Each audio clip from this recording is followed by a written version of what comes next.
बच्चों, स्वागत है आपका मेरे चैनल स्पोकन शिक्षा में। आज का हमारा जो टॉपिक है, जैसे कि आपने थंबनेल पे देखा होगा, बहुत बार हमें इस तरह के सेंटेंस बोलना होते हैं। मतलब हमारी कोई पास्ट की हैबिट हमें बतानी होती है कि मैं पहले ऐसा किया करता था या ऐसा करता था। तो इस हैबिट को हम किस तरह से बोलेंगे, इसके लिए कौन सा स्ट्रक्चर यूज करेंगे, ये आज की वीडियो में हम देखेंगे। और इसके लिए हम यूज टू का यूज करते हैं। और ऐसा नहीं कि यूज टू का यूज सिर्फ यहीं तक सीमित है, इसका और भी विस्तारित स्वरूप में हम इसे जानेंगे। पर फिलहाल के लिए हम इसकी शुरुआत कर रहे हैं सिंपल एक पास्ट हैबिट को हम किस तरह से बोलते हैं ये देखने के लिए। तो आप जैसे कि स्क्रीन पर देख रहे हो, यूज टू के मैंने 4 स्ट्रक्चर यहाँ पर दिए हुए हैं। आपको जितना आपको पता होना चाहिए उतने स्ट्रक्चर मैंने यहाँ पर दिए हुए हैं। तो पहला स्ट्रक्चर देखिए आप, अफर्मेटिव सेंटेंस का है, जिसमें मैंने सब्जेक्ट को लिया हुआ है, फिर यूज टू को, फिर आपका V1 यानी आपकी जो वर्ब होती है उसका फर्स्ट फॉर्म, और फिर आपका ऑब्जेक्टिव पार्ट। उसके बाद ये आपका नेगेटिव सेंटेंस है। मैंने इसके पहले वीडियो में भी, पिछले वीडियो में भी आपको बार बार बताया कि नेगेटिव इसलिए क्योंकि इसमें नॉट का यूज होता है। उसके बाद ये है आपका इंटरोगेटिव। अब इंटरोगेटिव क्यों कहेंगे इसे, क्योंकि इसमें मैंने डिड यानी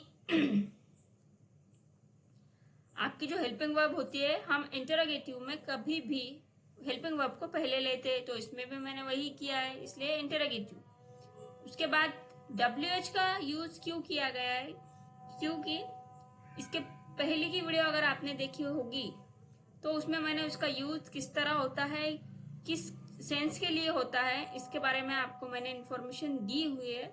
और इस वीडियो में भी आपको बहुत सारी जानकारी मिलेगी। तो WH फैमिली के जो वर्ड होते हैं उनके साथ जब हम क्वेश्चन फॉर्म करते हैं तो स्ट्रक्चर इस तरह से होता है कि हमें पहले WH फैमिली वर्ड को लेना होता है, उसके बाद आपकी हेल्पिंग वर्ब, और उसके बाद आपका एज यूजुअल स्ट्रक्चर।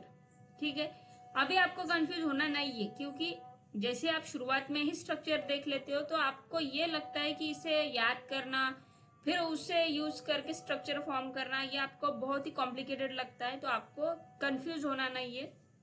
आपको क्या करना है कि मैं कुछ सेंटेंस, कुछ एग्जाम्पल आपको दूंगी, उस एग्जाम्पल के हिसाब से आपको इन स्ट्रक्चर को उस पर मैच करना होगा, क्योंकि यही आसान तरीका है। अगर आप पहले स्ट्रक्चर लर्न करोगे और फिर एग्जाम्पल फॉर्म करोगे तो थोड़ा कॉम्प्लिकेट लगता है। आप पहले एग्जाम्पल को अच्छे से समझ लीजिए, ताकि सेकंड एग्जाम्पल जब आप बनाओगे तो फिर अपने आप आपके समझ में आ जाएगा कि यहाँ पर मुझे स्ट्रक्चर देखना चाहिए। अगर मुझे नहीं समझ आ रहा है तो मुझे स्ट्रक्चर देखना चाहिए और उसके बाद फॉर्म कीजिए। ठीक है, और अगर इसके अलावा आपको इससे भी कोई अच्छी मेथड लगती है तो उस तरह से कीजिए। बट एक बात तय है कि आपको इसमें स्ट्रक्चर पता होना जरूरी है। ठीक है, तो चलिए करते हैं शुरुआत। पहला एग्जाम्पल देखिए, मैं बचपन में तितलियों के साथ खेला करता था।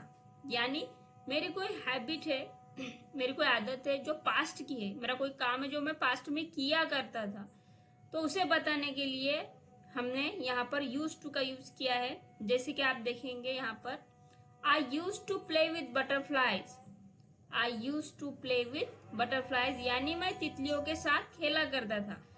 अभी यहाँ पर बचपन लिखने का रह गया, तो आप इसमें इन माई चाइल्डहुड भी कर सकते हैं, यानी बचपन के लिए, या फिर मैं तितलियों के साथ खेला करता था, सिर्फ इतना ही बताना है। तो I use to play with butterflies. ठीक है, नेक्स्ट देखिए, मैं सुबह जल्दी उठा करता था। मैं सुबह जल्दी उठा करता था। I use to get up early in the morning. सुबह यानी मॉर्निंग, और यूज टू यानी ये करता था के सेंस के लिए हमने यूज टू का यूज किया है। दादी कहानी सुनाया करते थे। Grandma use to tell stories. Grandma use to tell stories. हमारा नेक्स्ट सेंटेंस है, मैं रोज पार्क जाया करता था। I use to go to the park daily.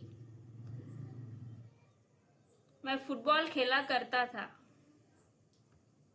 I use to play football. मैं ट्रेन से सफर नहीं किया करता था। अब यहाँ पर देखिए नहीं का यूज किया गया है, यानी यह एक नेगेटिव सेंटेंस है। तो इससे हम फॉर्म करेंगे आई डिड नॉट यूज। यहाँ पर यूज टू यानी मैंने यूज के साथ में डी को यूज नहीं किया है, क्योंकि हमने शुरुआत में ही यानी हमारे जो सब्जेक्ट के बाद हमने डिड का यूज किया है। तो डी अपने आप में एक पास्ट की वर्ब है, इसलिए हेल्पिंग वर्ब है, इसलिए हम यूज के साथ में डी अलग से नहीं लगाएंगे। So I did not use to travel by train. अगर आपको सिंपल भाषा में कहूँ तो जब हम हेल्पिंग वर्ब पास्ट के लेते हैं, डिड लेते हैं, तो उस वक्त हम सेकंड फॉर्म नहीं लेते, फर्स्ट फॉर्म का यूज करते हैं। इसलिए मैंने यहाँ पर I did not use to travel by train. ठीक है, क्लियर है। नेक्स्ट देखिए, क्या आप बचपन में ट्रेन से सफर किया करते थे। अब यहाँ पर सेंटेंस की शुरुआत क्या से की गई है, यानी क्वेश्चन आस्क किया गया है। तो जब हम क्वेश्चन आस्क करते हैं उस वक्त हम डिड यानी हमारी जो हेल्पिंग वर्ब होती है, फिर वो कोई भी हो, पास्ट की हो, प्रेजेंट की हो, फ्यूचर की हो, तो उसे हमें पहले लेना होता है। तो मैंने जो स्ट्रक्चर आपको पहले स्लाइड में दिए है उस पर भी आप देख सकते हो। तो मैंने यहाँ पर हेल्पिंग वर्ब पहले ली है, यानी did you use to travel by train in your childhood. क्या आप बचपन में ट्रेन से सफर किया करते थे। तो यहाँ पर मैंने पहले डिड को लिया है, इसलिए मैंने यूज के साथ में डी को ऐड नहीं किया है। नेक्स्ट, पहले मैं महाराष्ट्र में रहा करता था। Earlier I use to live in Maharashtra. यहाँ पर यूज्ड टू इसे लिया गया है क्योंकि यहाँ पर कोई क्वेश्चन आस्क नहीं किया गया है, ना ही ये नेगेटिव में सेंटेंस है। अब इसी का ही देखे मैंने क्वेश्चन फॉर्म किया है, मैं महाराष्ट्र में कब रहा करता था। अगर आप अपने दिल से बनाना चाहते हो तो आप इस तरह से सेंटेंस लीजिए, क्या मैं महाराष्ट्र में रहा करता था, और इसे WH फैमिली वर्ड के साथ में बनाने की, स्ट्रक्चर को फॉर्म करने की, सेंटेंस को फॉर्म करने की कोशिश कीजिए। फिलहाल के लिए यहाँ पर देखिए, मैं महाराष्ट्र में कब रहा करता था, तो कब के लिए हम WH फैमिली का जो वर्ड है वो है when did I use to live in Maharashtra. तो मैंने when का यूज यहाँ पर किया है, और क्वेश्चन आस्क किया गया है इसलिए मैंने डिड को लिया है, यानी हेल्पिंग वर्ब को लिया है। सो when did I used to live in Maharashtra. तो ये थे आज के यूज टू के सेंटेंस। आई होप कि आपको मेरी मेथड पसंद आई होगी। और हाँ, इतने पर ही ये टॉपिक खत्म नहीं होता है, हमें नेक्स्ट जो वीडियो होगी उसमें हमें इसे और भी विस्तारित रूप में समझना है। तो थैंक्स फॉर वॉचिंग। अगर आपको मेरा एफर्ट, मेरी मेथड अच्छी लग रही हो तो प्लीज चैनल को ज्यादा ज्यादा शेयर कीजिए और सब्सक्राइब भी कीजिए। Thanks for watching once again, bye bye and take care.